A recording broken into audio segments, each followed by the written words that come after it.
Hi guys! Kamusta kayo? Ako si Red Quaresma at welcome back sa aking channel. At kung bago pa lang kayo sa aking channel, huwag niyong kalimutan na mag-subscribe. At sipahin na rin yung tiny bell button doon sa baba. Wait lang. Take two. Alright, intro. Hi guys! Kamusta kayo? Ako si Red Quaresma at welcome back sa aking channel. At kung bago pa lang kayo sa aking channel, huwag niyong kalimutan na mag-subscribe. At sipahin na rin yung tiny bell button doon sa baba para updated kayo kung meron ng mga bagong video na i-upload dito sa aking channel. You know? At para sa video ito, another taste test na naman ang gagawin ko. So yun nga, napadaan na naman ako sa supermarket tapos meron akong nakita na namang bagong produktong kape ng Great Taste. So meron silang bagong flavor guys. So ito nga yung Twin Pack Greatest take two. Okay. Twin Pack Great Taste Cream O with a real cream O cookies crumble. So ito siya guys, ito yung kanyang packaging. Wait lang, lapit ko sa inyo. So yung gamit ko kasing camera ngayon is yung lens ko is manual. Tapos yung talagang lens nitong Canon ko ay nabasag siya. Hindi pa ako nakakabili ng bagong lens kasi sobrang mahal. So tsaga-tsaga muna tayo dito sa manual lens. Alright, pakita ko sa inyo guys ng mas malapitan to. Tapos iti-taste test natin kung okay ba siya or hindi. Grabe, sobrang bango ng aroma talaga ng kape, no?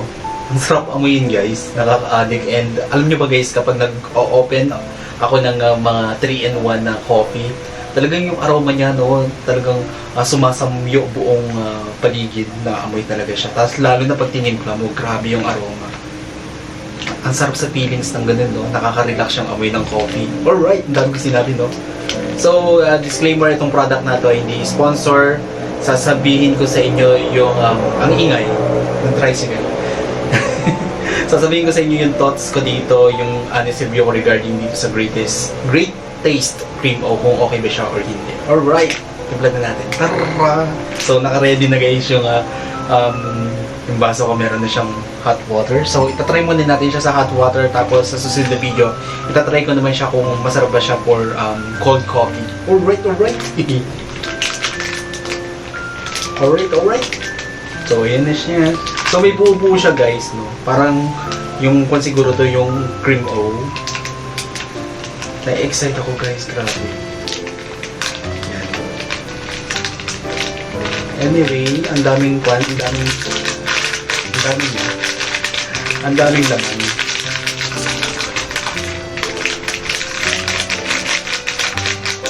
You know, kita nyo ba?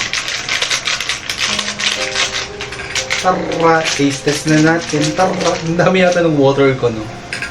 Okay lang yun. Alam nyo ba guys, kung iba-backtrack nyo yung mga video ko, ang dami kong review ng mga kape-kape. Kung gusto nyo panoorin. Baka lang naman, kung gusto nyo. So yan, may mga particles siya na parang black.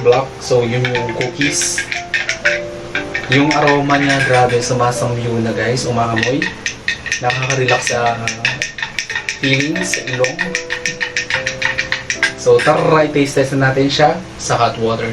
So sa susunod na araw, tatry ko naman siya sa cold kung okay siya or hindi. Alright, taste test na natin. Oh my god. Gusto ko yung pagka-bitter taste niyang lasa niya, and then nalalasahan ko din yung cream O. Naglalaro siya sa dila ko guys ha. Unang sip pa lang. My god, ang sarap niya guys. Hindi siya yung coffee na iniisip mo na sobrang sweet niya, ma-creamer siya, ganun. Hindi siya ganun guys. Meron siyang pagka-taste na mapait, pero masarap. Ganun siya.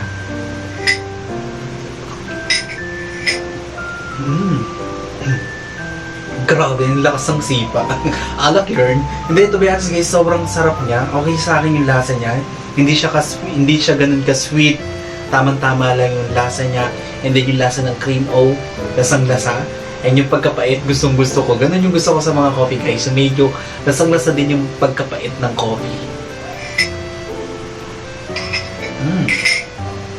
Approve sa akin to. Kung i-rate ko siya, bibigyan ko siya ng 9 out of 10. Try nyo din guys. I'm sure most of you, lalong-lalo na yung mga coffee addict dyan, mga coffee lover out there, try nyo to. I'm sure magugustuhan nyo din yung lasa niya. So, yeah. Kung nagustuhan nyo to guys, bigyan nyo ito malaking likes. Mag-comment kayo kung meron kayong mga request na video na pwede kong gawin dito sa aking channel. You know, bye!